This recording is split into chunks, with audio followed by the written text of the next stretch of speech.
Nandito na naman tayo at eto, merong in-announce ito si ito, Raymond Bato. Clarificatory announcement. O, ayan ha, maliwanag, mga didilis ha. At ayan o, Sara All, tsaka mga didilis. O, ayan o, sabi niya, basahin muna natin ha. Bago natin komentuhan, okay. Due to different announcements circulating and in order to avoid any misunderstanding with other groups during the rally, the DDS Sara All Confederation of Parallel Groups clarifies that it will not participate in the White Ribbon Rally as an official group. Any person who may wish to attend the White Ribbon Rally on June 28, 2026 at EDSA may do so in his or her individual capacity and personal discretion. Okay? Ito, pag-usapan natin guys ha, ito yung sinasabi ng ating puting kabayo, di ba? Na sinasabi ko noon pa na watak-watak na ang didilis, no? Si Mike Diferensya nagpipilit na tumuloy, no, yung grupo niya at ito ibang grupo na naman. Ito galing talaga ito sa Davao, no? Itong Sara All. So guys, nagkakawatak-watak na sila pero Mike Diferensya, wag kang papayag ha. Alam mo kung bakit? Mukhang umeepal itong si Attorney Raymond Dato. No? Bato pala, bato. Bato o bato? Bato. I think bato. So umeepal siya.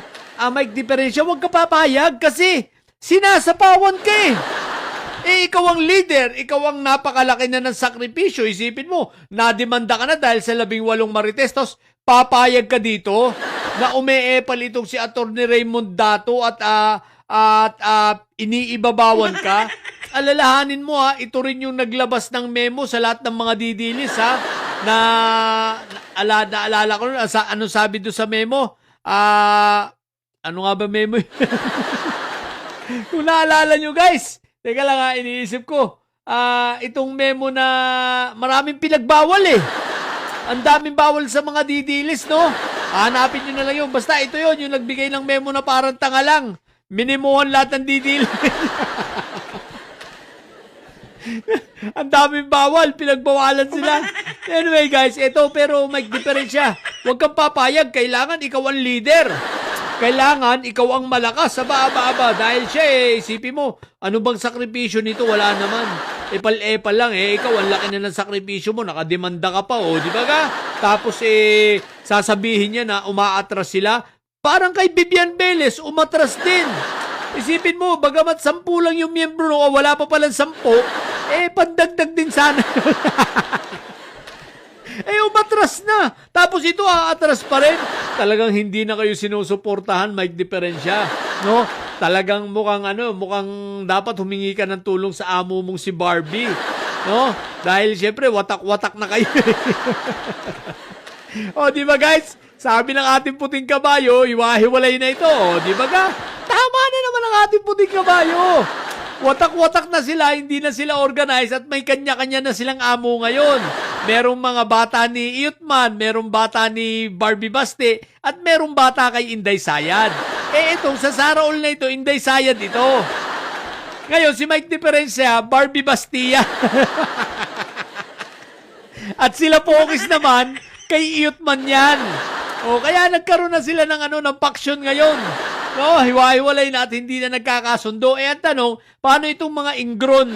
Itong mga ingron na vloggers, kagaya nitong Bayoteros, kagaya nitong si Makata, yan ang mga nasa laylayan ng ingron. Kumbaga, apart ng didilis mga ingron yan. So, saan na sila pupulutin? Nalilito sila kung kanino sila papanig. Kita mo si Park, nanahimik kasi binugbog. Binugbog ni Berna. What the heck? So, maliwanag ito Hindi attend itong ibang mga nasa Sara All. Di ba ka? Kasi nga, hindi naman sila welcome. Pero si Mike Diferensya nagpipilit pa rin. Kahit grabe ng pagsusuplak sa kanya at pagbubo, syempre, pati bangga, kapal ng mukha na lang, at syempre, wala kumbaga, sugal na lang yung kanyang gagawin. Kumbaga, total, sabi niya, nakademanda na naman ako. Hoy, Mike Diferensya, bayaran mo na lang yung maawa ka naman doon sa 18 marites na ilistapa mo. Lipin mo yun. Ang dami-dami nilang mga pinagsasabing mga kasinungalingan tapos hindi mo pa binabayaran. Bayaran mo na yun, maawa ka naman sa pamilya nun. Bago kayo makulong mag-asawa. Bayaran mo na ba? O isipin mo, dinown mo lang. Sabi ni nung nagwi-witness at pumunta sa NBI, ano lang daw, 350,000 lang. Yan pangako mo, ilan? 5 million. Ang layo Hindi umabot ng 10% What the heck? So yan guys maliwanag ang mga didilis, baklas-baklas na yan. Kaya wala nang solid didilis, mga tanga. Yung mga didilis, iwahiwalay na sila ng amo ngayon. Tapos yung mga bayoteros, autistic yon. May sariling mundo.